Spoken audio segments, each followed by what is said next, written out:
Hola, buenas tardes. Una tarde más de lunes a las 7 de la tarde. Estamos con vosotros en Café Steiner. Voy a quitar, perdonadme, el sonido de nuestro propio vídeo que nos estoy viendo yo también. Perdón, os decía que estamos aquí otro lunes a las 7 de la tarde en Café Steiner para tomarnos un café esta tarde con Emilio Ontiveros, catedrático de Economía de la Empresa en la Universidad Autónoma de Madrid, muchos años vinculado también y presidente de AFI, Analistas Financieros Internacionales, y colaborador. He estado investigando en el diario El País desde 1978 con una primera pieza sobre, ahora nos contará cuál era exactamente el primer problema editorial que tuvo con su primera columna en el periódico. Vamos a hablar con él de desigualdad, de globalización, en este espacio Café Steiner, que es, como os recuerdo siempre, un homenaje a George Steiner, que dijo en su magnífico y pequeñito libro La idea de Europa, que Europa son sus cafés, los cafés de las conspiraciones, de las ideas, y que es el sitio donde se produce, donde se discute, y donde tienen lugar todas esas grandes conversaciones. Sé que hay muchos cafés también en América Latina y esperamos que desde allí os suméis también a esta conversación que vamos a tener hoy. Así que nada, buenas tardes, Emilio, encantado de tenerte aquí. Encantado, Nacho. ¿Cuál fue el problema con tu primera tribuna en el diario El País en 1978? Y yo creo que fue el 78. Estábamos en pleno proceso, digiriendo las consecuencias de la primera crisis del petróleo y observando cómo el exceso de liquidez que estaban recibiendo los países exportadores, fundamentalmente de la OPEP, que no sabían cómo absorber toda esa liquidez, estaban recanalizándola a través de mercados financieros menos regulados, etcétera, ¿no?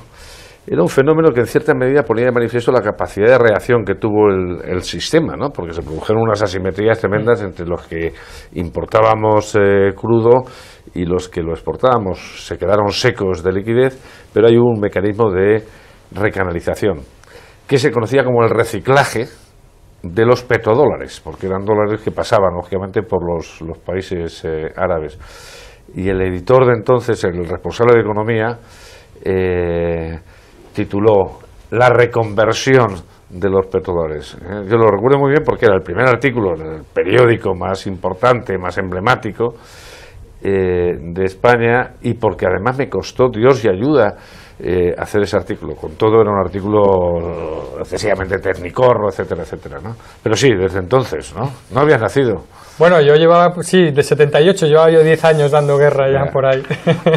No, entonces, desde entonces te has convertido en una persona de referencia para nuestros lectores, porque yo creo que todos los que no somos economistas no hemos alcanzado la perfección de economista, algunos nos hemos quedado en politólogos, pero hemos disfrutado y aprendido siempre mucho con tus artículos, porque además tienes un tono, yo creo, muy pedagógico, muy riguroso, pero sin ser arduo. Has pulido mucho, supongo, ¿no? El estilo, como le pasa a todo el mundo que escribe, hasta llegar a ser capaz, como haces, en esa página que nos regalas en el suplemento Salmón, y cuando escribes colaboraciones, en ser capaz de acotar un problema y contarlo con muchos datos. Yo creo que nuestros lectores agradecen mucho el poder seguirte, y sobre todo en unos temas tan amplios como los que trabajas. Pero hoy queríamos hablar y quizá empezar por algo que además en lo que has estado muy implicado, que es todo el debate actual sobre la desigualdad.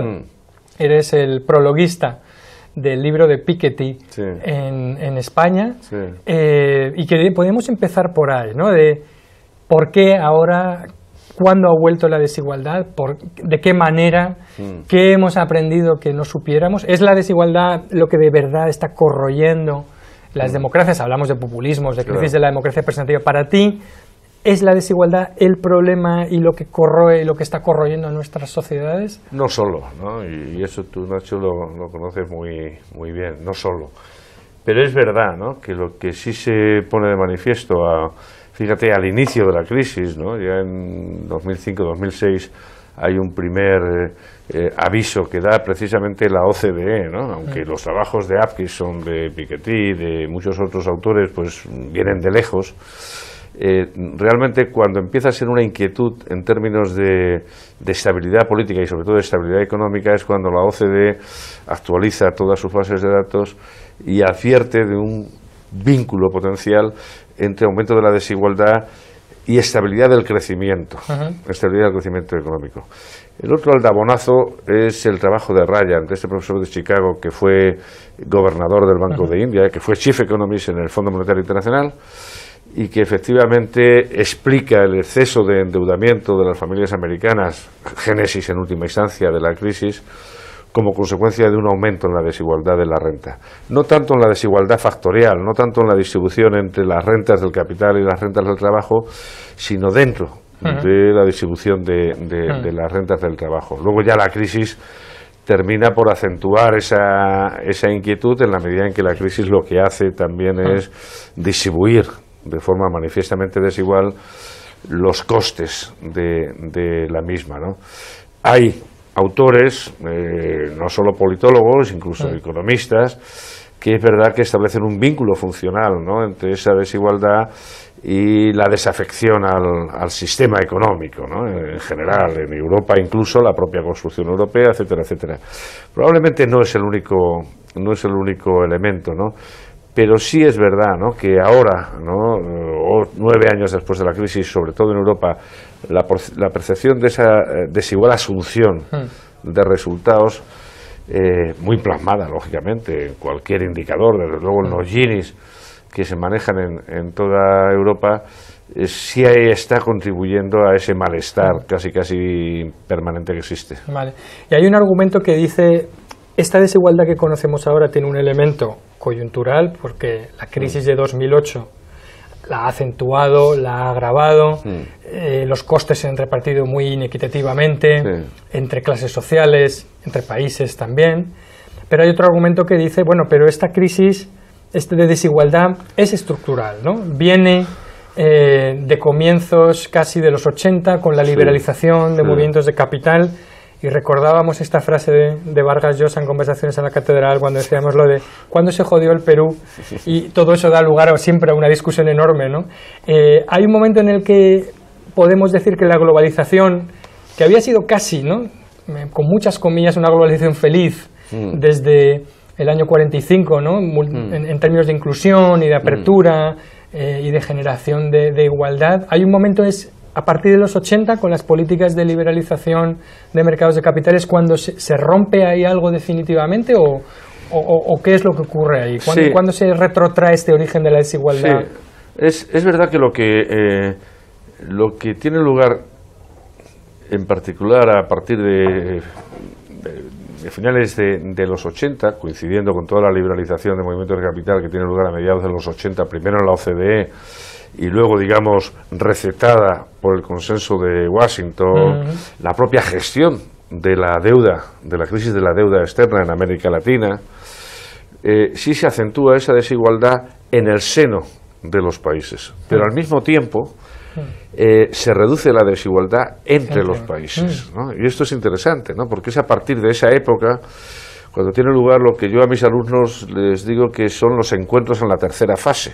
Y es la tercera fase de la dinámica de globalización, que coincide con la irrupción de los emergentes, los BRICS, entre otros, que empiezan a ser responsables de una proporción cada vez mayor del crecimiento económico. Hoy ya más del 50% de la variación del crecimiento económico no depende de los ricos, no depende de las economías de la OCDE, ¿no?, sino de economías menos avanzadas. Hay un proceso de crecimiento brutal que reduce las diferencias entre países, pero al mismo tiempo la adopción, la homologación política de políticas económicas y la quietud de la política fiscal en la distribución hace que las diferencias en el seno de los países se ensanchen, empezando por China, que probablemente es uno de los países con la mayor desigualdad en la distribución de la renta y también de la riqueza, pero también en los países europeos, incluso en los países en algunos de los países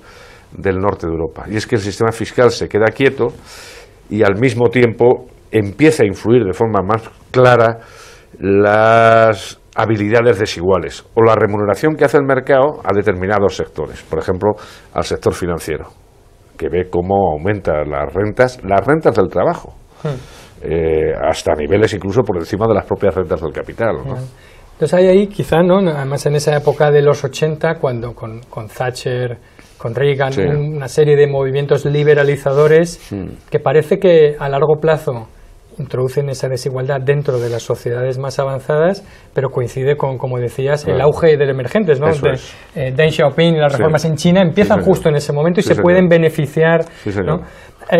Ahí es donde empieza a haber una cierta percepción en algunos sitios en Occidente de que, y ahora creo que es muy visible en el mensaje de Trump, por un lado, y de los anti o de los críticos de la globalización, que todo esto se ha convertido en un juego de suma cero, donde ya lo que han ganado unos es lo que están perdiendo los otros, donde ya no todos vamos a poder crecer a la vez, donde el pastel ya no va a crecer, sino que hay que repartir ahí dentro, porque todo este discurso ahora sobre la globalización se ha convertido en un discurso muy negativo, en un discurso de distribución de lo existente más que de creación o de crecimiento, ¿no?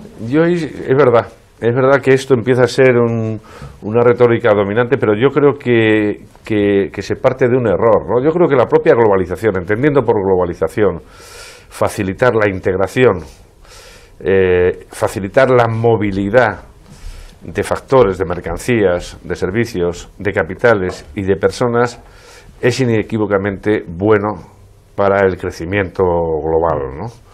Lo que sí es verdad es que esa dinámica de integración puede generar daños importantes en determinados segmentos de la población, sobre todo los menos educados, los menos abiertos, los menos dispuestos a competir internacionalmente, y es ahí donde tienen que jugar las políticas de compensación.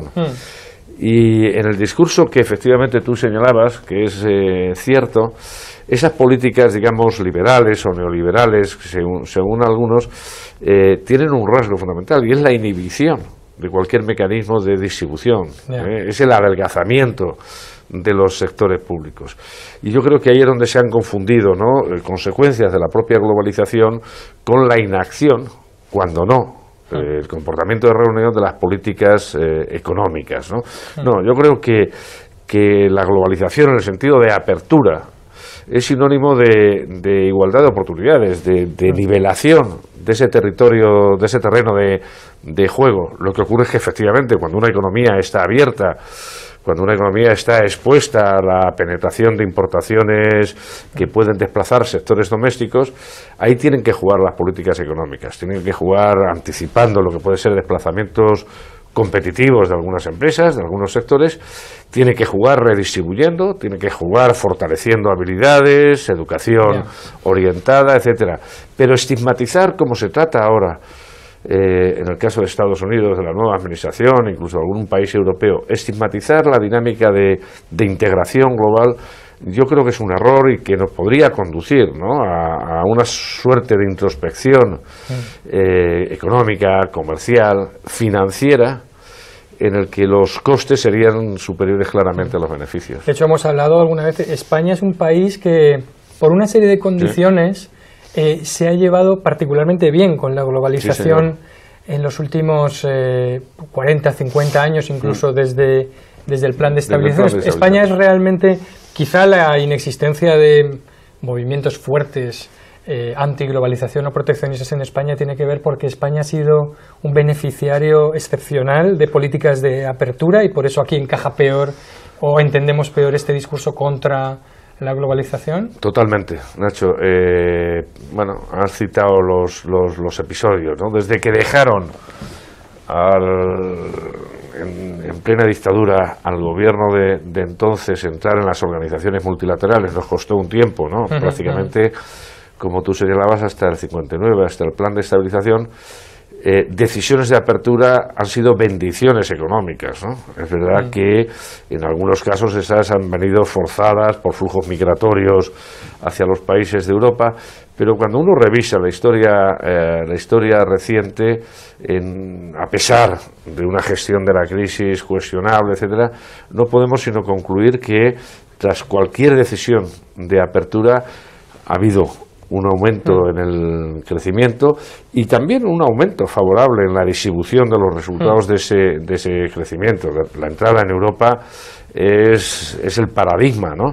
La entrada, fíjate, en algo tan cuestionado ahora como es la moneda única. Yo creo que el análisis de pros y cons de la decisión de entrada de España en el euro es claramente favorable por los resultados que hemos observado, independientemente de algunas consecuencias negativas.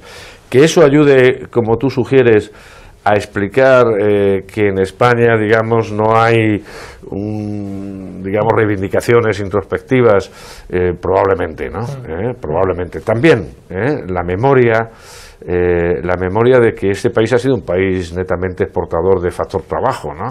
Claro, y que ese plan de estabilización y los años siguientes se asentaron en la principal fuente de ingresos de la balanza de pagos, que eran las remesas, claro, que enviaban esos emigrantes que salían con unas maletas de madera, ¿no? Como ha sido ahora el caso, por citar un ejemplo, hasta esta semana pasada, Rafael Correa en Madrid recordó cómo en el momento más duro de la crisis en Ecuador, las remesas de los emigrantes fueron las que sostuvieron al país. Vamos a movernos entonces a América Latina, porque quizá, aunque ha habido épocas más duras en cuanto a inserción, ¿no?, o más negativas o más problemáticas, pero por ejemplo el caso, podemos hablar de México también, que está ahora particularmente quizá en la diana, ¿no? La inserción de los países de América Latina en la globalización en esta última década de su apertura comercial también parece que ha sido enormemente positiva con respecto a épocas anteriores, ¿no? Claro, sobre todo si tenemos en cuenta la referencia de partida que es la crisis de la deuda de América Latina del verano del 82, que da lugar a eso que se ha dado a denominar la década perdida, ¿no? Y que supuso una fase de estancamiento, de retroceso en términos de bienestar. Yo creo que la asunción de esos planteamientos, mucho más flexibles que los que había recetado anteriormente el Fondo Monetario Internacional, ha sido inequívocamente favorable y les ha permitido prácticamente hasta hace unos años aprovechar incluso, ¿no?, una demanda en la economía global, una cierta división internacional en términos de especialización, ¿no? Quizá el único elemento cuestionable en la mayoría de los países de América Latina es no haber aprovechado esa bonanza para facilitar una mayor diversificación de la oferta, de la capacidad de producción, para no trenzar, yo diría, mecanismos de compensación a las fluctuaciones cíclicas, derivadas con sobre todo estados débiles, quizá un poco de una especialización, ¿no?, derivadas de una especialización en el sector primario, en materias primas, etcétera, etcétera, ¿no? Pero qué duda cabe que quizá, bueno, si hubiera que señalar solo un pequeño inconveniente en algunos países, es también el haber mirado demasiado hacia el norte y no haber propiciado una diversificación hacia el resto del mundo. Aunque ahora con China... Aunque ahora, ¿no?, China ha tomado posiciones inversoras desde hace 4 años muy significativas en muchos países.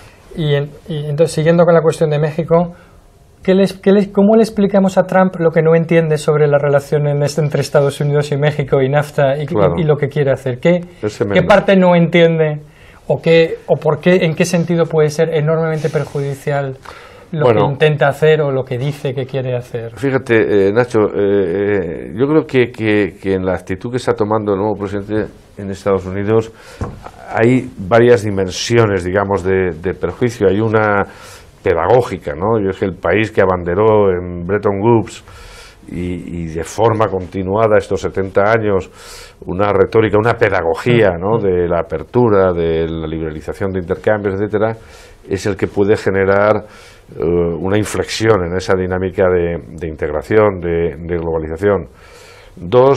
Estados Unidos ha tenido y sigue teniendo en México una gran oportunidad, de casi de tener como si fuera, yo suelo decir que el grado de integración económica y comercial que tiene México es superior al que tienen muchas comunidades autónomas con el conjunto del Estado, pero con la gran ventaja, por así decirlo, de poder localizar de forma óptima procesos de producción en sectores de alto valor añadido, como es el automóvil, donde México, en España conocemos bien. Conocemos de maravilla. España en ese sentido es bastante similar a México. ¿no?, de producción. España no tiene una firma española de producto terminado. Y sin embargo, claro. Sin embargo, es uno de los principales exportadores de automóviles de Europa. Desde luego, es el principal exportador al Reino Unido.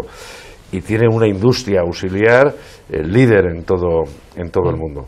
Pero luego es que México Estados Unidos ha tenido en México un suministrador de factor trabajo que le ha permitido compensar tensiones en un mercado de trabajo como el estadounidense y que le puede generar problemas. Bueno, porque van a volver los puestos de trabajo industriales a Estados Unidos. Claro, Nacho, fíjate si cumple una de sus primeras promesas Donald Trump, que es estimular fiscalmente la economía por una cuantía equivalente a $1 trillón de euros, ¿no? Independientemente de que lo haga reduciendo impuestos, incrementando el gasto en defensa o la inversión en infraestructuras. Con una tasa de paro hoy del 4,8, bueno, eso es inflación, es decir, eso es una invitación. Subida de salarios, ¿no? Eso es. Los salarios están creciendo ya al 2,9 en Estados Unidos. En Estados Unidos, ¿no? Eso es una invitación a generar tensiones inflacionistas. Y a inmigración, invitar a gente que vaya. vaya. ¿No? Entonces, lo razonable es mantener casi la actitud contraria, ¿no? Es decir, Estados Unidos debería ser un seductor permanente de México, ¿no? Con independencia de que efectivamente despacharan bilateralmente problemas como el tráfico de drogas o cualquier otro asunto, pero económicamente yo creo que sería un gran error. Las consecuencias de ese error las podemos pagar nosotros aquí en España, ¿eh? Nosotros tenemos una parte muy importante de lo más granado de nuestras empresas con inversiones directas allí. Algunos bancos, algunas empresas energéticas, etcétera. ¿Y te preocupa en ese sentido que Trump pueda desencadenar una ola de proteccionismo global? Mucho, me preocupa mucho. ¿Que nos perjudique a todos? Sí, que nos perjudique a todos, que perjudique a Europa. Europa, sabes que es el principal operador comercial del mundo. El 15%, el 16% de todo el comercio de mercancías es Europa, el 25% de todo el comercio de servicios. Pero tú señalabas antes con mucha razón, la economía española es una de las economías que se ha ido abriendo más. El 30 o 32% de nuestro Producto Nacional son exportaciones. Hemos hecho una pedagogía de estímulo hacia las empresas pequeñas y medianas, de que el terreno relevante desde el punto de vista competitivo es el terreno global. Cualquier alteración que este hombre haga en el NAFTA, cualquier revisión de reglas en la Organización Mundial de Comercio, cualquier chispazo que encienda una guerra de divisas, una guerra cambiaria entre él y China o Europa. Ya hace 4 o 5 días ha insinuado que aquí en Europa manipulamos el tipo de cambio del euro para fortalecer ventajas competitivas. Cuestión absolutamente absurda.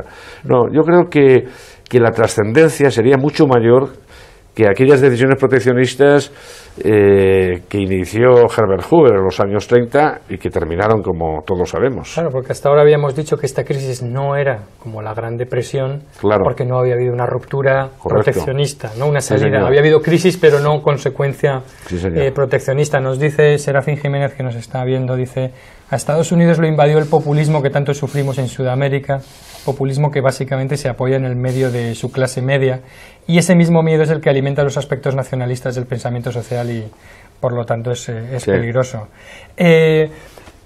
Volvamos entonces a la vieja Europa. Hoy en un editorial en este periódico decimos que, como el propio presidente del Consejo Europeo, Donald Tusk, ha señalado, no es tanto que Estados Unidos sea una amenaza comparable a lo que puede representar China o Rusia o el yihadismo, pero sí que en un momento de debilidad europea, con poco crecimiento, con grietas en ese edificio, se le retire uno de los elementos que han sido de apoyo histórico, ¿no?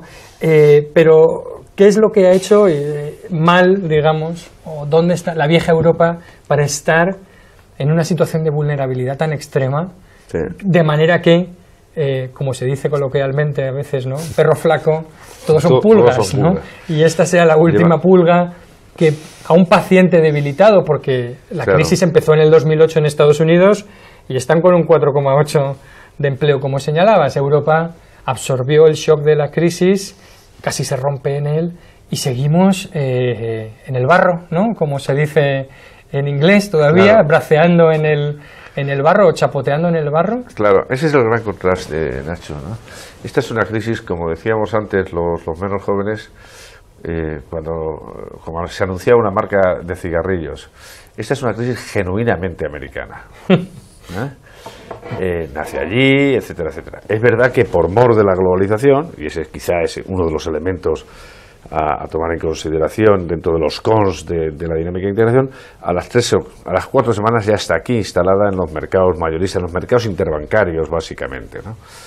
A las 2 semanas en Estados Unidos ya toman decisiones, todavía George Bush Jr., a iniciativa de Nancy Pelosi, toma una decisión de estímulo presupuestario. La otra le dice, oye, eso empieza a tener mala pinta, me dice la gente mía que tiene mal fario, y toman decisiones. Métele dinero. Bueno, aquí la Reserva Federal, a los pocos meses, teniendo un señor muy conservador al frente, pero eso sí, el mejor estudioso vivo que conocía la Gran Depresión, lleva la política monetaria abajo. Aquí tardamos en reaccionar. Si tú recuerdas, es en el verano del 2012, ¿no?, cuando sale el presidente del Banco Central Europeo y dice aquello de whatever it takes. 4 años después. Bueno, 4 meses. Ya habíamos, el paciente ya estaba ahí tumbado. En el 2010 aplicamos una misma terapia de austeridad a los pacientes con independencia de cuáles eran las causas de sus males. Grecia tenía un problema de deuda pública, pero España tenía un problema fundamentalmente de deuda privada y de crisis bancaria. Pues se cortó todo por el mismo. Claro, lo que hicimos fue pronunciar aún más la recesión, practicar políticas procíclicas que no han generado un gran entusiasmo, ¿no? Es decir, que ha llevado incluso a que las agencias multilaterales digan, oiga, corrija usted un poco. Quiero decir, hay razones objetivas para dudar no tanto de las instituciones, de la pertinencia de las instituciones, como de las políticas de esas instituciones. Yo lo he discutido con colegas tanto de Estados Unidos como en Europa. El problema nuestro en esta crisis no fue que no fuéramos un país. Estados Unidos es un país, es una federación, pero podía haberse equivocado. También. Y podía haber dicho, no, es el momento de tratar de contentar a los mercados de bonos y llevar a cabo decisiones de ajuste presupuestario, en lugar de actuar de forma inteligente, con el recuerdo de la Gran Depresión, y practicar políticas contracíclicas y luego, eso sí, corregir los desequilibrios, ¿no? Claro. Yo creo que ese es el gran problema. Europa efectivamente hoy se encuentra no solamente con unos resultados económicos muy decepcionantes, sino con la traducción de sus resultados económicos en clave un poco de emergencia de fuerzas políticas desafectas, ¿no?, o que tratan de cuestionar la propia integración europea. Bueno, hay algo de optimismo en lo que tú dices, por lo menos en el sentido de que si el argumento de Stiglitz y tanta otra gente es que el euro es el problema, pero tu argumento es que no, el problema no es el euro, el problema son qué haces con el euro, y ahí hay un grado de libertad frente al discurso de que estamos atados, somos víctimas de mercados financieros o de estructuras. Hay un margen de libertad. Absoluto. Pero es un margen de libertad con Alemania. Sí, claro. Ahí donde tenemos que practicar efectivamente la pedagogía, con una parte del gobierno alemán, ¿no? Porque, bueno, hemos tenido charlas y discusiones en la propia Alemania, etcétera, y las cosas se entienden, sobre todo al día de hoy ya con observación empírica robustas, se entienden las cosas.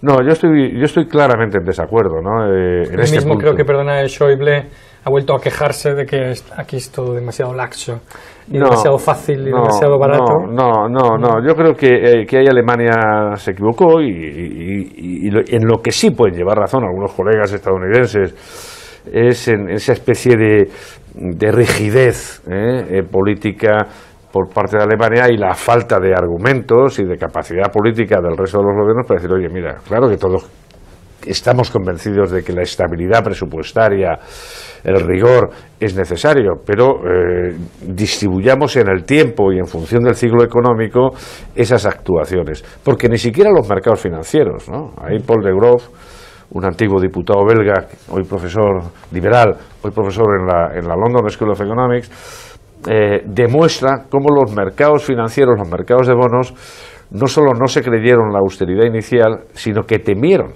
esa austeridad, porque lo que iba a hacer, como luego hizo, fue pronunciar la caída del crecimiento, y sin crecimiento no se pagan las deudas. El bonista de turno dice, oiga, usted crezca, aunque tenga una contrapartida, un efecto secundario inflacionista o algo más de deuda, pero crezca, porque es la única forma de que usted genere rentas para pagarme, ¿no? Es decir, la gran decepción de la austeridad expansiva, en los términos en que formulara el paradigma aquel a la China, no se ha dado, desgraciadamente, ¿no? Y nos hemos quedado en Europa no solo con resultados adversos, sino carentes de argumentos, ¿no? Y eso es quizá lo que la gente no acaba de entender. De ahí a invalidar el proyecto de integración, de ahí a cuestionar la necesidad de tener, sí, una moneda única, como la tiene Estados Unidos, con estados muy distintos. ¿O es que es un área monetaria óptima Estados Unidos? O incluso España, con regiones tan distintas, ¿no? No.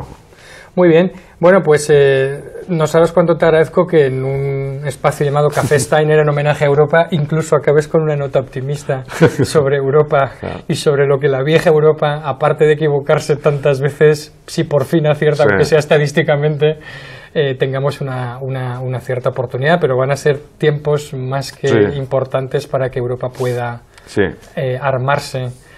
No solo, a lo mejor, dicen algunos militarmente, sino desde el punto de vista de sus capacidades, ¿no? De sostenerse. Pero tú lo decías bien antes, ¿no, Nacho? Es decir, Europa en momentos de inflexión ha tratado de, ojalá, y ese estímulo a la superación venga efectivamente de la lectura de lo que hemos hecho en los últimos 10 años y hagamos de la necesidad virtud, ¿no? Yo creo que no nos vamos a suicidar, ¿no? Pues ojalá, inshallah, que de todo somos en este país y de todo ha habido.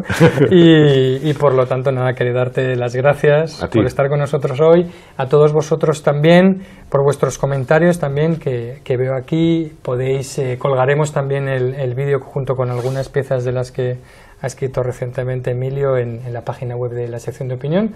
Y en fin, nos despedimos hasta la próxima sesión de Café Steiner el lunes que viene, donde hablaremos de Podemos después del Congreso de Vista Alegre, con otro columnista de este periódico, con Antonio Elorza también. Así que hasta entonces, muchas gracias, Emilio. Gracias, Nacho. Hasta luego.